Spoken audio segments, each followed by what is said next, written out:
My name's Alistair. I work at the zebrafish neurobiology and behavioural genetics lab at Queen Mary University of London. What we're interested in is the genetics behind various psychiatric disorders, in particular drug addiction in humans. So we use the fish to measure impulsivity because we find that impulsivity is something that varies in individual humans, and those who show higher levels of impulsivity, people who act before they think, people who make rash decisions, that sort of thing, they tend to be more likely to go on to develop problems with drug addiction later in life. So, this is a relatively simple behavioural trait that we share with these zebrafish. We also share about 70% of our genes with the fish. So if we can uncover the genes in the fish that seem to be responsible for these differences in impulsivity, then we can relate that back to people, and we can test people's DNA, and that's a relatively reliable predictor of their likelihood of developing addiction. So, armed with that knowledge, if you're a doctor, for example, and you're prescribing a medication, a painkiller, an antidepressant, then you can make a more tailored diagnosis. We're at the Royal Society taking part in the summer science exhibition.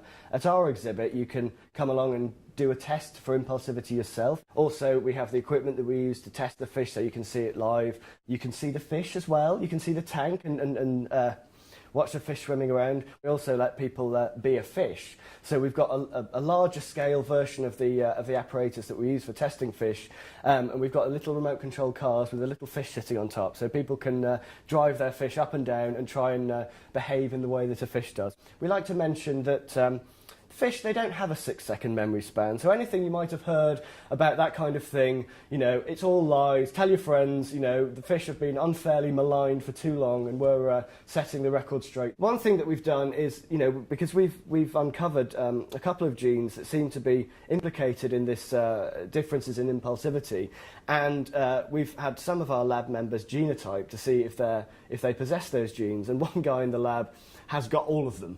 And on our test for impulsivity, he's consistently rubbish. Why did I get into science in the first place? I'm certainly not one of those people who have been interested in it my whole life. At school, I wasn't that keen. I think unless you happen to have a particularly inspiring teacher at school, and not everybody does, to be realistic.